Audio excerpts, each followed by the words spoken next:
സ്വാഗതം. ഇന്നത്തെ നമ്മുടെ വിഷയം എന്ന് പറയുന്നത് USB കേബിൾസ്, അതേപോലെ ചാർജിങ് കേബിൾസ്. ഒരു മൊബൈൽ വാങ്ങണാൽ തീർച്ചയായിട്ടും അയാൾക്ക് ഒരു USB കേബിൾ, ഒരു ചാർജിങ് കേബിൾ ഉണ്ടായിരിക്കും. കൂടാതെ കുറച്ച് കാലം വീണ്ടും 2-3 കേബിൾ വാങ്ങേണ്ട അവസ്ഥ നമ്മൾ കണ്ടിട്ടുണ്ട്. സുപരിചിതമല്ല, നിങ്ങൾക്ക് എല്ലാവരും എക്സ്പീരിയൻസ് ചെയ്തുള്ള പ്രശ്നമാണത്. എന്താണ് അങ്ങനെ സംഭവിക്കുന്നത്? ആ USB കേബിൾ എങ്ങനെ സെലക്ട് ചെയ്യാം, അല്ലെങ്കിൽ സെലക്ട് ചെയ്ത കേബിൾ എന്തുകൊണ്ട് ഫോൾട്ടി ആവുന്നതിന് എന്തെങ്കിലും എങ്ങനെ റെക്ടിഫൈ ചെയ്യാന്നുള്ളതാണ് നമ്മൾ ഇന്നത്തെ വീഡിയോ. അപ്പോൾ നിങ്ങൾ തീർച്ചയായിട്ടും ഇത് ഫുൾ വീഡിയോ കാണണം. എൻ്റെ ചാനൽ നിങ്ങൾ ആദ്യമായിട്ടാണ് കാണുന്നതെങ്കിൽ സബ്സ്ക്രൈബ് ചെയ്യുക, SSLC മറക്കരുത്. അപ്പോൾ നമുക്ക് നോക്കാം എന്താണ് പ്രശ്നങ്ങൾ, എങ്ങനെയാണ് റെക്ടിഫൈ ചെയ്യുന്നത് നമുക്ക് നോക്കാം. എൻ്റെ കയ്യിലുള്ളത് 3 USB കേബിളാണ്. അപ്പോൾ ഈ USB കേബിൾ ഒരു റിപ്പയർ ചെയ്തെടുത്തിട്ടുള്ളതാണ്, അത് നിങ്ങൾക്ക് കണ്ടാൽ മനസ്സിലാവും.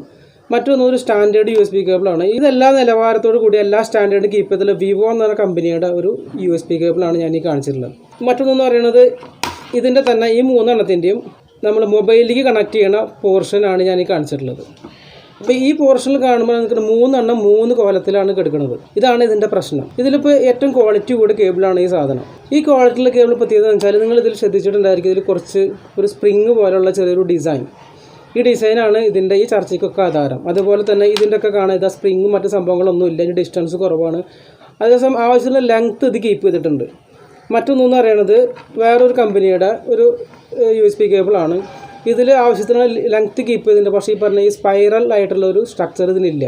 ഈ ഡിസൈൻ എന്താണ്, ഒരു എലാസ്റ്റിസിറ്റി മാത്രമല്ല, ഇതൊരു സ്പ്രിങ് ആക്ഷൻ പ്രൊവൈഡ് ചെയ്യുന്നുണ്ട്. ഈ കേബിളിനെ അങ്ങോട്ടും ഇങ്ങോട്ടും മൂവ് ചെയ്യുന്ന ഒരു ചെറിയൊരു ലോക്ക് ഇടുന്ന ഒരു പ്രോസസ്സും കൂടിയാണത്. അതേസമയം ഈ കേബിളിൽ അത്തരത്തിൽ ചെയ്തിട്ട് നിങ്ങൾ എടുക്കുമ്പോൾ ആദ്യം നോക്കേണ്ടത് ഇത് വളച്ച് കഴിഞ്ഞാൽ പഴയ പൊസിഷനിൽ എത്തുന്നുണ്ടോ എന്നുള്ളതാണ്. കേബിൾ വേണ്ടത് നിലവാരം പുലർത്തിയിട്ടുള്ള ഒരു ബിസിനസ് സ്കോപ്പ് മുന്നിൽ കണ്ടുകൊണ്ടായിരിക്കും ഇത്തരത്തിലുള്ള ഒരു മാനുഫാക്ചർ ചെയ്തിട്ടുള്ളത്. ഒരു കേബിൾ എന്ന് പറഞ്ഞാൽ അതിനുള്ളിൽ ധാരാളം മൾട്ടിപ്പിൾ കേബിൾസ് ഉണ്ടായിരിക്കും. ഇതിനെ സ്റ്റാൻഡേർഡ് കേബിൾസ് എന്ന് പറയും. ഈ സ്റ്റാൻഡേർഡ് കേബിൾ ഈ ഫീച്ചേഴ്സ് ഉള്ളത് കൊണ്ട് തന്നെ ഈ കേബിൾ ബെൻഡായാലും ഉള്ളിൽ ബ്രേക്ക് ആവില്ല.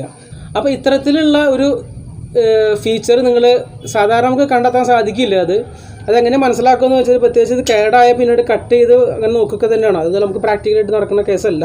അതേപോലെ USB-യുടെ ഈ വേർഷൻ ഇത് നമ്മൾ ഈ മൊബൈലായിട്ട് കണക്ട് ചെയ്ത് നോക്കുമ്പോൾ കറക്റ്റായിട്ട് സൂട്ടായിരിക്കണം. ഈ ഏരിയ നിങ്ങൾക്ക് കണ്ടാൽ മനസ്സിലാവും. ഈ ഏരിയ സ്റ്റാൻഡേർഡ് ആയിരിക്കണം. ഇത് USB മൊബൈലിൽ കുത്തിക്കഴിഞ്ഞാൽ മൊബൈലിലൂടെ മാക്സിമം ചേർന്ന് നിൽക്കണം. ചെറിയ ഗ്യാപ്പ് പോലും പാടില്ല. ഗ്യാപ്പ് വന്നു കഴിഞ്ഞാൽ പിന്നീട് അത് ഷെയ്ക്കായിട്ട് അത് ഓട്ടോമാറ്റിക്കായിട്ട് പോവും. അത് മാത്രമല്ല മൊബൈലിൻ്റെ ഉള്ളിലുള്ള കണക്ടറിനെ PCB നിന്ന് ഡ്രൈ സോൾഡർ ആവാനുള്ള സാധ്യത കൂടുതലാണ്. ഇനി നമ്മൾ എന്താ ചെയ്യാൻ പോകുന്നതെന്ന് വെച്ചാൽ, ഞാനിപ്പോൾ ഈ കേബിള് ഇതുപോലെ പ്രശ്നം ഉണ്ടായ കേബിളാണ്. ഈ കേബിൾ ഞാൻ എന്താണ് ചെയ്തിട്ടുള്ളതാണ്. ഇതിന് സത്യത്തിൽ ഇതോടെ പൂർണ്ണമാവുന്നില്ല, മറിച്ച് ഇതിൻ്റെ മുകളിൽ ഒരു സ്ലീവും കൂടി ഇട്ടിട്ട് ഹീറ്റ് അപ്ലൈ ചെയ്താലാണ് ഈ പ്രശ്നം പരിഹരിക്കപ്പെടുക. ഇങ്ങനെ പ്രശ്നം ഉണ്ടാവുന്ന കേബിൾ നമ്മൾ എങ്ങനെയാണ് റെക്ടിഫൈ ചെയ്യുക എന്നുള്ളതാണ് ഇന്നത്തെ വീഡിയോയുടെ പ്രധാന ഭാഗം. അപ്പോൾ അതിൽ ശ്രദ്ധിക്കേണ്ടതെന്ന് വെച്ചാൽ ഈ കേബിൾ ഇത്തരത്തിലാക്കിയെടുക്കണം. ഇതിനോട് റിസംബ്ലൻസ് ആയിട്ടുള്ള ഒരു മെക്കാനിസം ഇതിനോട് കൂടെ നമുക്ക് അറ്റാച്ച് ചെയ്യാൻ സാധിക്കണം. അതിന് നമുക്ക് വേണ്ടത് 3-4 കാര്യങ്ങളാണ്. ഒന്നാമത്തെ കാര്യം എന്ന് പറയുന്നത് നമ്മുടെ കയ്യിൽ ഇതുപോലത്തെ ഒരു സ്പൈറലാക്കാതെ ഒരു സ്പ്രിങ് എടുക്കുക എന്നുള്ളതാണ്. സ്പ്രിങ് ഇല്ലാത്ത ആൾക്കാർ ചെയ്യുന്നത് ഇത്തരത്തിലുള്ളൊരു ലാൻഡ് കേബിളിൻ്റെ കോപ്പർ എടുക്കുക.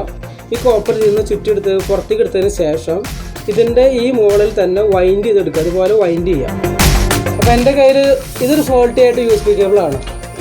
ഇനി ഇടയ്ക്കിടയ്ക്ക് കട്ടായി പോകുന്നതാണ് എൻ്റെ പ്രശ്നം.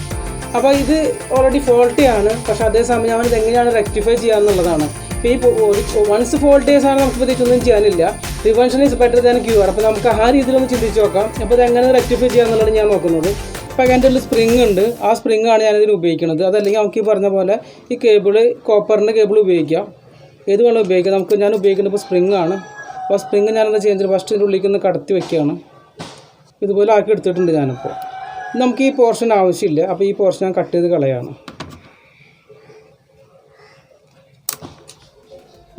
രണ്ട് പോർഷൻ ഞാൻ കട്ട് ചെയ്ത് കളയും. ടേപ്പാണ്. ആ ടേപ്പ് വെച്ചിട്ട് ഞാൻ ചുരുട്ടാണ് സാധാരണ. ഇപ്പോൾ ഇത്ര ഇങ്ങനെ ആയിക്കഴിഞ്ഞാൽ ഇനി നെക്സ്റ്റ് ചെയ്യാനുള്ളത് ഇത് ഉപയോഗിച്ച് നമുക്ക് ജസ്റ്റ് ചെയ്യാനുള്ളൊന്ന് ഫുള്ള് ഉള്ളിലേക്ക് നാക്കിയിട്ടതിന് ശേഷം നമുക്കൊന്ന് ഹീറ്റ് അപ്ലൈ ചെയ്യാം.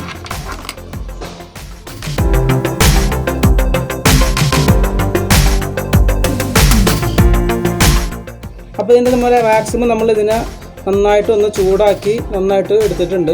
ഇത് മാക്സിമം ടൈറ്റാണ്. ഇപ്പോൾ ഇത് നല്ല രീതിയിൽ ടൈറ്റ് ആയിരിക്കുന്നുണ്ട്. കൂടാതെ ആവശ്യമുള്ള ഫ്ലെക്സിബിലിറ്റി എനിക്ക് കാണാൻ സാധിക്കും. നമുക്ക് സ്പ്രിങ് ഉപയോഗിച്ചുള്ള കാരണം ആവശ്യമുള്ള ഫ്ലെക്സിബിലിറ്റി ഉണ്ട്, യാതൊരു പ്രശ്നമില്ല.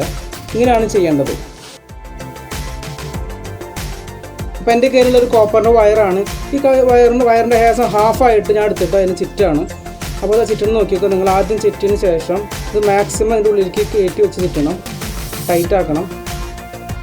മറ്റേ പോർഷൻ എടുത്തതിന് ശേഷം അത് ഇതുപോലെ തന്നെ ഗ്യാപ്പുള്ള ഭാഗം ഫില്ല് ചെയ്തുകൊണ്ടായിരിക്കും നമ്മളിതിന് ടൈറ്റ് എടുക്കേണ്ടത്. അപ്പോൾ അത് രണ്ട് സൈഡ് അതേപോലെ ടൈറ്റ് എടുത്തു കഴിഞ്ഞാൽ പിന്നെ ഇവിടെ ഇതുപോലെ ഒന്ന് ഇതാക്കി എടുക്കുക വേണ്ടോ. ഈ പോർഷൻ ഇങ്ങനെ നിൽക്കുന്ന പോർഷൻ ഉള്ളിലോട്ടായിട്ട് നമുക്ക് ജസ്റ്റ് ഇതിനൊന്ന് പ്ലെയർ വെച്ചിട്ടൊന്ന് പ്രസ് ചെയ്ത് കൊടുക്കാം.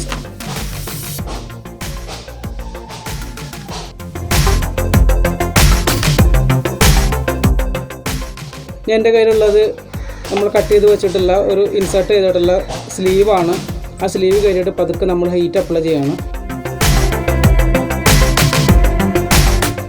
മുന്നോടിയായിട്ട് ചെയ്യാനുള്ളത് ഈ സ്ലീവ് ചെറുതായിട്ടൊന്ന് ഞാനൊന്ന് റെഡ്യൂസ് ചെയ്യണം. അതിന് ഇത് ആദ്യം ഇതിലേക്ക് ഒന്ന് കയറ്റി കൊടുത്തു കഴിഞ്ഞാൽ നമുക്ക് ഇതുകൊണ്ടൊന്ന് കൊണ്ടുവന്ന് വെച്ചാൽ മാക്സിമം ഈ ലാസ്റ്റ് എൻഡ് നന്നായിട്ട് ടൈറ്റ് ചെയ്ത് നിൽക്കാൻ വേണ്ടിയിട്ടാണ് ഞാൻ ഇങ്ങനെ ചെയ്യുന്നത്.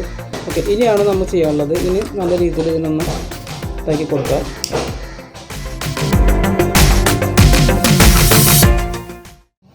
അപ്പോൾ മനസ്സിലായല്ലോ, ഇത്രയുള്ള സിമ്പിളായിട്ട് ചെയ്യാവുന്ന പരിപാടിയാണ്. അപ്പോൾ നിങ്ങൾ മാക്സിമം ഷെയർ ചെയ്യുക, നിങ്ങൾ ട്രൈ ചെയ്യുക.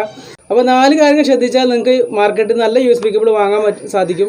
ഒന്നെന്ന് പറഞ്ഞാൽ സ്പൈറൽ ഉണ്ടോ എന്ന് ശ്രദ്ധിക്കുക, മറ്റൊന്ന് ആവശ്യത്തിന് ലെങ്ത് ഉണ്ടോ എന്ന് ശ്രദ്ധിക്കുക, ഇതുപോലെ ഇതിനെല്ലാം നല്ല ലെങ്ത് ഉണ്ടോ എന്ന് ശ്രദ്ധിക്കുക. പിന്നെ മൂന്നാമത് പറയുന്നത് ഇതിൻ്റെ USB പോർഷനാണ്. USB മൊബൈൽ കണക്ട് ചെയ്യുന്ന ഭാഗം നല്ല രീതിയിൽ ഫിറ്റ് ആയിരിക്കണം, ടൈറ്റ് ആയിരിക്കണം. പിന്നെ മറ്റൊന്ന് പറയുന്നത് മാക്സിമം ഫ്ലെക്സിബിൾ ആണോ കേബിൾ ആണോ എന്ന് ചെക്ക് ചെയ്യുക. അപ്പോൾ ഇൻഫർമേഷൻ നിങ്ങൾക്ക് യൂസ്ഫുൾ ആയെങ്കിൽ തീർച്ചയായിട്ടും ഷെയർ ചെയ്ത് സഹകരിക്കുക. SSLC മറക്കണ്ട, സബ്സ്ക്രൈബ്, ലൈക്ക് ആൻഡ് കമൻറ്റ്. അപ്പോൾ അടുത്ത നല്ലൊരു വീഡിയോ വീണ്ടും കാണാം. Good bye.